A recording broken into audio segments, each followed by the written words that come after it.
This incredible exclusive set took us all by surprise, and it's brought to us by Entertainment Earth. It includes the first ever release of the Crimson Stormtrooper. The choices were perfect, and here at G1, we've only dreamed of this team being assembled in the 6-inch scale. Every figure in this release is completely awesome, and we are going to review them in this special episode so that you, the consumer, can make an educated choice on purchase. Now recline your lazy boys and take in the splendor with an exclusive origin story. Our journey starts with the SANDTROOPER Sergeant. This Stormtrooper is conditioned to command on all of the desert worlds of the Star Wars galaxy. They deal with harsh and at times unforgiving environments. If you happen to be vacationing on Tatooine, bring a Jedi along while dealing with them, and you will seldom need your identification. On to our next and most anticipated figure in the box is our Crimson Stormtrooper, first seen in 1995 on the Star Wars Galaxy magazine. They are trained for operations in extremely high temperatures, including volcanic areas such as Mustafar and Sullust. While in battle, they are as cool as cucumbers, even if the rest of their enemies are hot under the collar. Moving on to our next star of the show, we have Lieutenant Oxixo. This unfortunate soul was gunned down in rebel hatred while piloting one of the 4 TIE fighters in pursuit of the Millennium Falcon. This would happen just before the Battle of Yavin. Talk about bad luck. And finally, our Imperial droid R2-Q5 is finally available in the 6-inch scale and the second astromech droid of the series. This black and orange clad droid is known for intercepting and stopping the rebels' attempt to turn all Imperial droids on the second Death Star against the Empire. What a droid! I would say that this is a little bit more important than delivering a message to Obi-Wan. We return and we're so excited to break into this exclusive set to give you a closer look. Let's go ahead and show you the box a little bit close up there. You got a nice picture of the SANDTROOPER Sergeant right there on the front. Nice picture of the Crimson Stormtrooper and of course Lieutenant Oxixo and R2-Q5 there on this side as well. Looking pretty hot and awesome as well. On the top you get the Entertainment Earth exclusive sticker, which is really cool. The box is kind of a light cardboard feel. It's not really heavy. It doesn't have much weight to it. Right at the top there's some holes to let in the light so you can see those better in case you decide not to open your figures in this wave. Right on the side it just talks about the figures a little bit, just kind of gives you their names. Now all the exclusives you'll notice has this little bar right here, so that's kind of cool that they're doing that so you can distinguish what's an exclusive and what isn't. Here's some little stories for the SANDTROOPER Sergeant. If you want to pause that, you can to read that now. You got the Crimson Stormtrooper story right there. If you'd like to pause that, you can read that. Most of this is in another language, so I apologize for that. I wonder if they'll ever get it all in English and just have a nice, cool story. There's Lieutenant Oxixo and R2-Q5's story. Not really much going on down here, you know, just same old stuff for Black Series, you know, nothing fancy. But this is a cool box. It's kind of thin, and like I said, it's kind of light, so it's interesting. It's got an interesting composition. But I cannot wait to get this open. So let's get into this thing now and check out the greatness that lies within. And we're back wild and free with the new Entertainment Earth exclusive Star Wars Black Series 6-inch scale. And what I did here is I brought in some more 6-inch scale figures from the Black Series line just to do some comparisons between the two figures. And let's go ahead and start on the left here with the SANDTROOPER. Now this is a SANDTROOPER Sergeant indicated by his white pauldron over here as opposed to the SANDTROOPER behind him which has the black pauldron. He obviously outranks the one behind. Also you can pick up the SANDTROOPER with the orange pauldron which is part of the first series, but he is quite pricey, guys. You're going to pay about $40 or $50 on eBay for that one. But I do recommend getting all three. You almost have to if you're doing a scene with these guys. So really cool. No differences here other than the color variations in the pauldron. Then moving on into our Crimson Stormtrooper. Very cool figure, guys. Gosh, never seen a Stormtrooper in this scale, but I'm loving this guy so far. Everything's the same sculpt-wise, articulation-wise. There is a little bit of paint variant in the face. Right there you can see some silver as opposed to this one. It's a little bit different, like a shinier silver, I believe. Also, they have some different paint on the sides there. So a little bit different paint going on the mask there, but otherwise, you know, you're just getting the red as opposed to the white. So that's really the main difference. There is one more difference with him. He does have a pistol, and I'll show you it.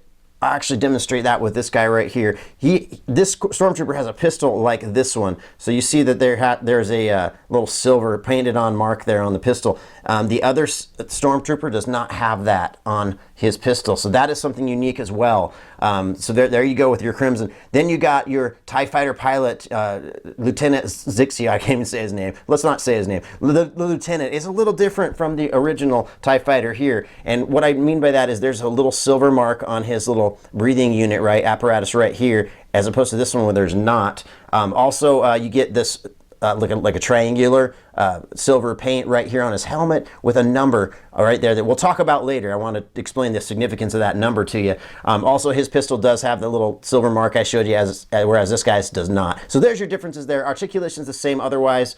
Very cool. I mean, there's some subtle differences, but still very cool. Now to the coup de grace of this set is R2Q5 right here. You know, he's looking really, I love the color variations, the color schemes. Really looks great on him.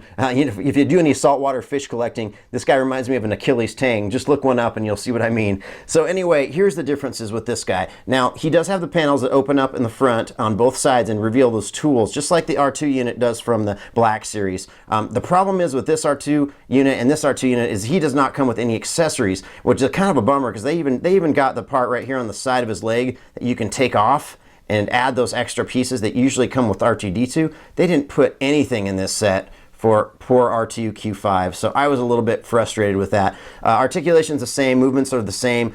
You can move his head and it does raise and up and lower the leg there. Very cool paint job though on this guy.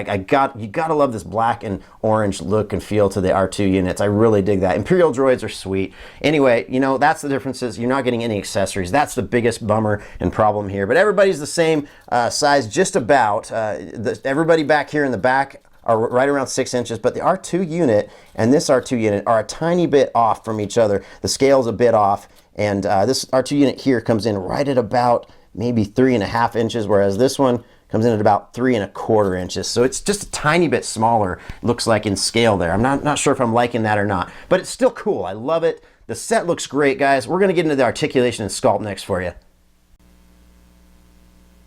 So guys, we're back to discuss the articulation and sculpt of these figures. Now these figures are the resculpts of the old figures from the Black Series, so we're not really going to get into the sculpt too much. I'll tell you a little bit about which ones they're made from, and I'll go over the articulation verbally with you about these guys and kind of just give you a little insight on each one. Starting on the left with the SANDTROOPER Sergeant. This is a rework of the 2013 SANDTROOPER number 3 figure. He's got 28 points of articulation as well as 17 areas of articulation. So that's what you're getting with the Sergeant there.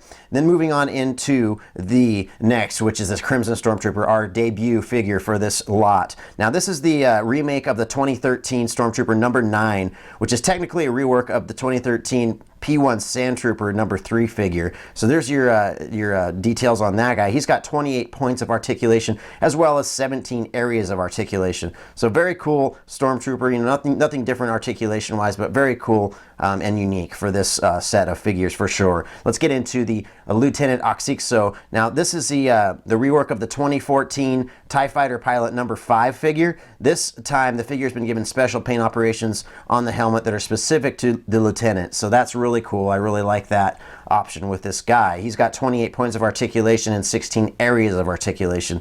Very cool figure also. Now moving on to the second coolest figure in this lot, in my opinion, is R2Q5. He's a rework of the 2013 R2-D2 number 4 figure from the Black Series. He's got 17 points of articulation and he does have 17 areas of articulation. So very, very cool. Lots of good movement on that droid, as well as the old R2 was very impressive for this lot. So let's go ahead and get into the grading, and we will let you guys know what we think of that.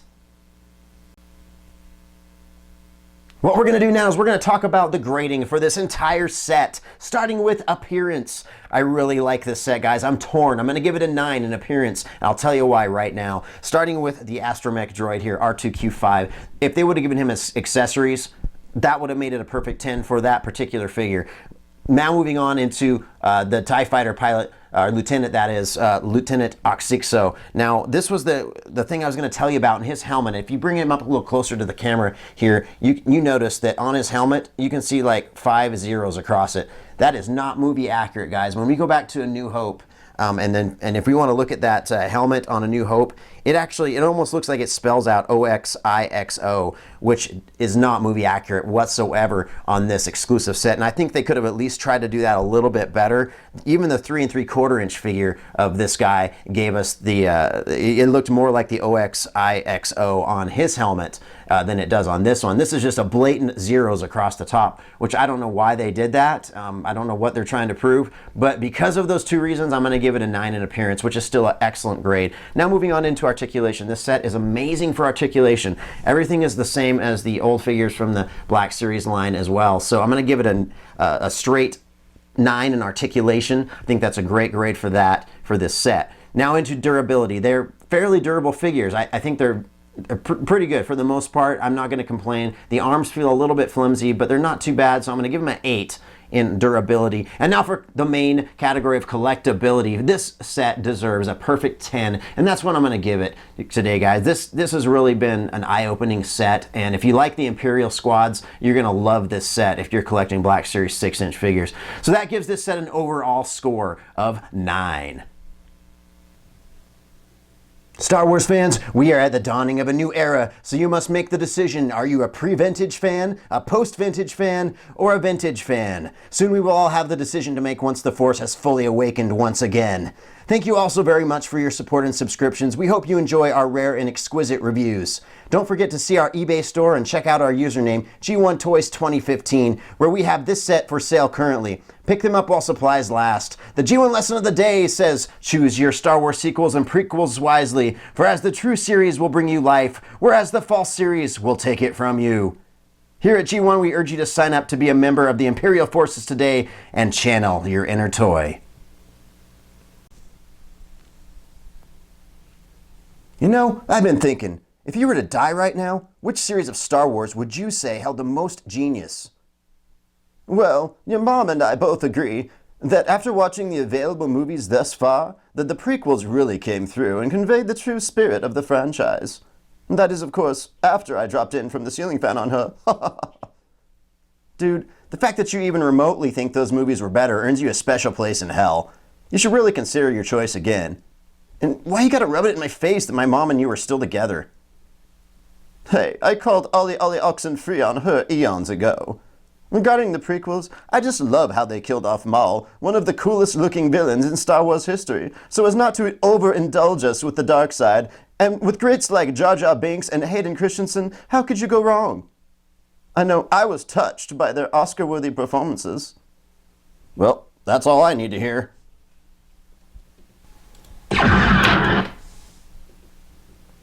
Now you can try telling the Dark Overlord your thoughts, you overripe tomato.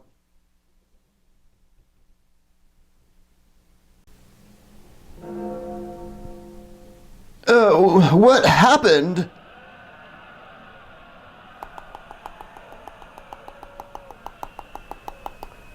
Can't you feel the searing pain?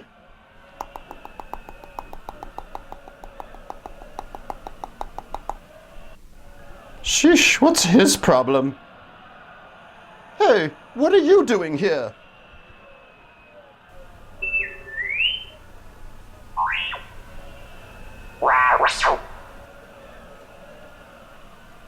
Nice gig, I guess. So why is everyone here screaming in pain? I don't feel a thing here.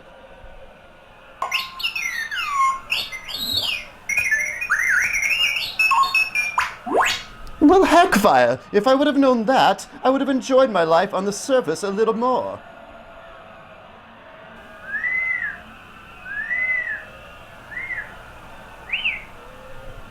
Your punishment will be to watch the special editions of Star Wars Original Trilogy for eternity!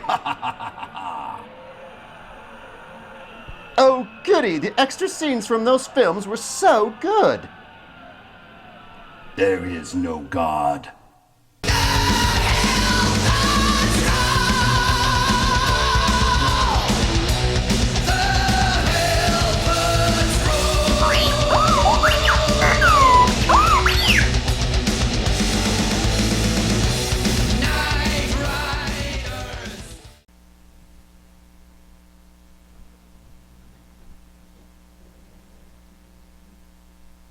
Oh, sure, make a movie and forget to include me. Just because I don't have my period armor doesn't mean I'm not important. Call Mike Rowe, because I got the dirtiest job in the galaxy. I get so much dirt in my armor, I shit sand. I got a 24-hour urinary tract infection from all the crotch sand accumulated. Don't worry, I won't ask to be recognized again, because my schedule won't allow it anyway. Effing posers.